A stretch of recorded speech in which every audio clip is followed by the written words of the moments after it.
Hello everyone and welcome back to my channel. और आज की वीडियो में हम लोग पढ़ने जा रहे हैं कॉस्ट अकाउंटिंग में टोटल कॉस्ट ऑफ इन्वेंट्री। हम लोगों ने इससे पहले कॉस्ट अकाउंटिंग में बहुत सारे टॉपिक्स कवर किए हुए हैं। मटेरियल चैप्टर चल रहा है, चैप्टर नंबर 2 मटेरियल। तो अगर वो वीडियोस आपने नहीं देखी है तो जरूर देखिएगा। और आज की वीडियो में हम लोग टोटल कॉस्ट ऑफ इन्वेंट्री पढ़ते हैं। तो चलिए वीडियो स्टार्ट करते हैं।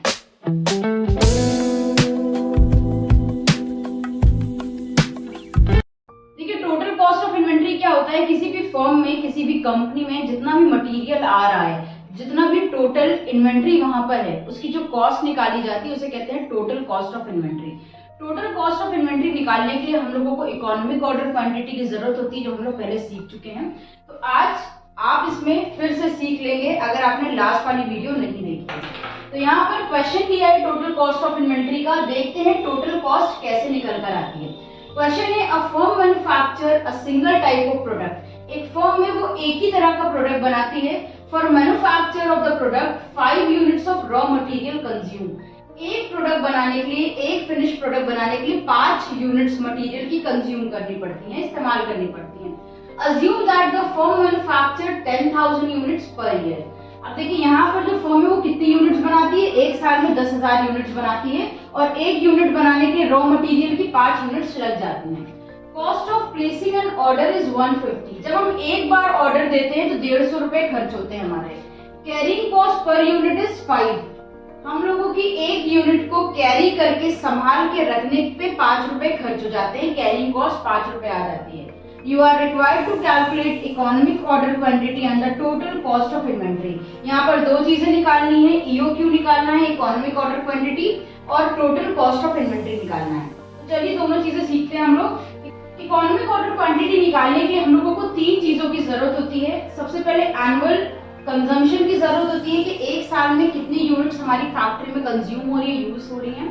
उसके बाद हमें जरूरत होती है ऑर्डरिंग कॉस्ट और कैरिंग कॉस्ट की। जब ये 3 चीजें आपके पास होती हैं तो आप EOQ निकाल लेते हैं।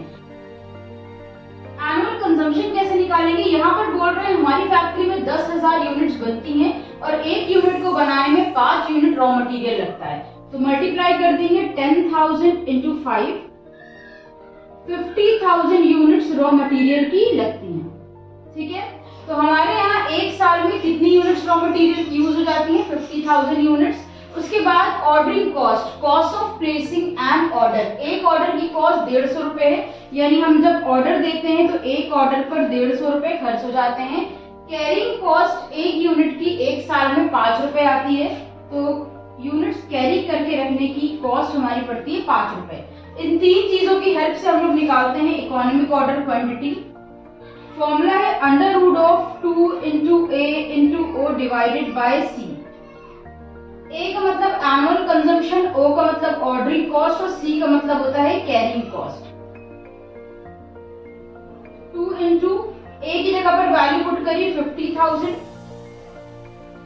ओ मतलब ऑर्डरिंग कॉस्ट है 150 और अपॉन में सी मतलब कैरिंग कॉस्ट है 5 रुपीज।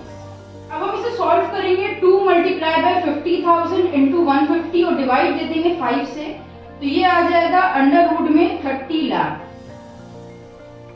जब हम इसका रूट निकालेंगे तो आ जाएगा 1732, राउंड ऑफ करके ले लेंगे, पॉइंट अगर लगा हुआ है, 1732 यूनिट्स।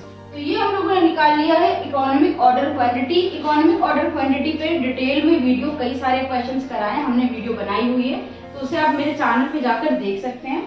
यहाँ पर EOQ हम लोगों ने कैलकुलेट कर लिया है। EOQ के बाद हमें क्या करना है, टोटल कॉस्ट ऑफ इन्वेंट्री निकालना है। हमेशा ध्यान रखिएगा टोटल कॉस्ट ऑफ इन्वेंट्री निकालने में आपको नंबर ऑफ ऑर्डर्स की जरूरत पड़ती है, तो टोटल कॉस्ट निकालने से पहले नंबर ऑफ ऑर्डर्स निकाल लीजिएगा। तो यहाँ पर हम नंबर ऑफ ऑर्डर्स निकालते हैं। पहले नंबर ऑफ ऑर्डर्स कैसे निकल कर आएंगे, जो मेरा एनुअल कंजम्पशन है, एनुअल कंजम्पशन या एनुअल यूसेज, उसमें हम डिवाइड दे देंगे इकोनॉमिक ऑर्डर क्वांटिटी से। तो चलिए निकालते हैं। एनुअल कंजम्पशन हम लोगों ने निकाला था 50,000 और हमारा EOQ आया है 1732। डिवाइड दे देते हैं 50,000 यूनिट्स डिवाइडेड बाय 1732 यूनिट्स, दोनों को डिवाइड देते हैं। डिवाइड देने पर आ रहा है 28.8, तो इसे राउंड ऑफ कर लेंगे हम, आ जाएगा 29 ऑर्डर्स। यानी हम एक साल में 29 ऑर्डर्स देते हैं। नंबर ऑफ ऑर्डर्स निकालने के बाद फिर थर्ड स्टेप में हमको निकालना होता है टोटल कॉस्ट ऑफ इन्वेंट्री। तो कभी भी टोटल कॉस्ट ऑफ इन्वेंट्री का क्वेश्चन आ जाए तो आपको चेक करना है कि ईओक्यू दिया है या नहीं। ईओक्यू अगर दिया है तो अच्छी बात है, नहीं दिया तो सबसे पहले आप ईओक्यू निकालेंगे। ये हमारा स्टेप नंबर 1 हो जाएगा। ईओक्यू आने के बाद आप नंबर ऑफ ऑर्डर्स निकालेंगे, ये मेरा स्टेप नंबर 2 होगा। फिर थर्ड स्टेप में निकालेंगे total cost of inventory. Total cost of inventory के लिए आपको 3 चीजों की जरूरत होगी। टोटल कॉस्ट यानी जितने का आप गुड्स खरीद रहे हो उसकी कॉस्ट। देन सेकेंड नंबर पर आपको जरूरत होगी टोटल कॉस्ट ऑफ इन्वेंट्री निकालने के लिए आपको 3 चीजों की जरूरत होगी। एक टोटल परचेज प्राइस की जरूरत होगी, सेकेंड नंबर पर आपको जरूरत होगी टोटल ऑर्डरिंग कॉस्ट की, एंड थर्ड नंबर पर आपको नीड होगी टोटल कैरिंग कॉस्ट की। तो यहाँ पर सबसे पहले हम परचेज प्राइस निकालते हैं कि हमने मटेरियल खरीदा कितने का था। परचेज प्राइस निकालने के लिए आपने जितनी यूनिट्स कंज्यूम करी उसका मल्टीप्लाई प्राइस से करेंगे। तो एक साल में हम लोगों ने 50,000 यूनिट्स यूज किए हैं और इस क्वेश्चन में कहीं पर भी हमको ये नहीं बता रहे हैं कि हम मटेरियल खरीद किस प्राइस पर रहे हैं। मटेरियल की प्राइस अगर नहीं दी तो उसे हम 1 रुपीज लेकर क्वेश्चन सॉल्व कर सकते हैं।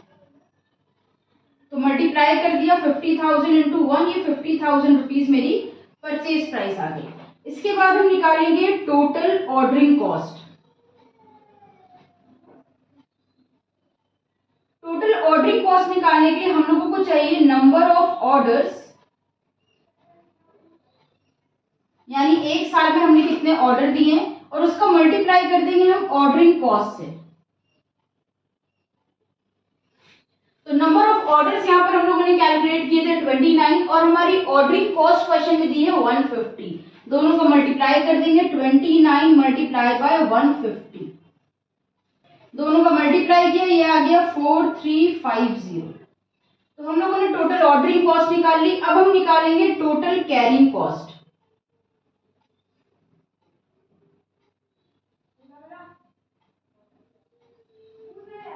टोटल कैरिंग कॉस्ट कैसे निकालेंगे? ईओक्यू उसमें डिवाइड देंगे 2 से और मल्टीप्लाई करेंगे कैरिंग कॉस्ट से।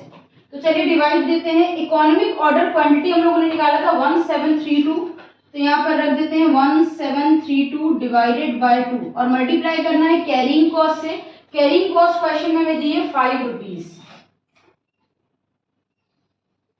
इस क्वेश्चन को सॉल्व करते हैं 1732 डिवाइडेड बाय 2 मल्टीप्लाई बाय 5। ये आ रहा है हमारे पास 4330।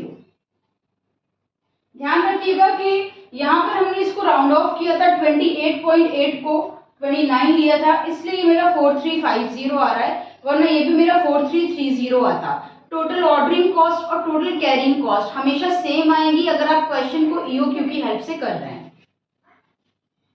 ये तीनों चीजें निकालने के बाद हम यहाँ पर निकालेंगे total inventory cost. Total inventory cost के लिए purchase price, total ordering cost और कैरिंग कॉस्ट तीनों को ऐड कर देंगे। तो यहाँ पर तीनों चीजों को प्लस करते हैं। परचेज प्राइस है 50,000 प्लस टोटल ऑर्डरिंग कॉस्ट हम लोगों की आई है 4350 प्लस और टोटल कैरिंग कॉस्ट आई है हम लोगों की 4330 और इन तीनों को प्लस करने पर आ रहा है 58680। 58680। तो ये हम लोगों ने निकाल लिया है टोटल इन्वेंट्री कॉस्ट। ठीक है, टोटल इन्वेंट्री कॉस्ट जैसे टोटल कॉस्ट ऑफ इन्वेंट्री भी कहते हैं। ध्यान क्या रखना है आपको, जब भी कभी क्वेश्चन आ जाए टोटल कॉस्ट ऑफ इन्वेंट्री निकालने का, तो आपको सबसे पहले चेक करना है कि ईओक्यू दिया है या नहीं। ईओक्यू दिया है तो अच्छी बात है, नहीं दिया तो सबसे पहले आप इकोनॉमिक ऑर्डर क्वांटिटी कैलकुलेट करेंगे। ईओक्यू आने के बाद आपको निकालना है number of orders. Number of orders आने के बाद थर्ड स्टेप में आपको टोटल कॉस्ट ऑफ इन्वेंट्री निकालना है।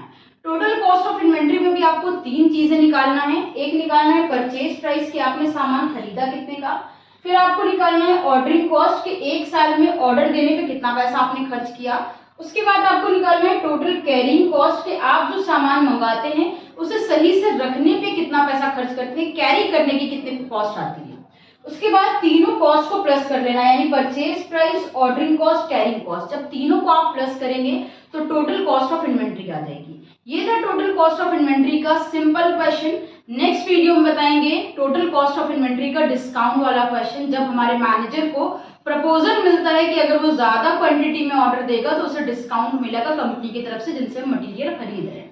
तो उम्मीद है आज की simple total cost of inventory निकालने की वीडियो आपको समझ में आई होगी। उम्मीद है आज की वीडियो आपको पसंद आई होगी। वीडियो में अगर कोई भी डाउट है, आपको किसी भी टॉपिक में दिक्कत है तो उसे कमेंट में बताइएगा।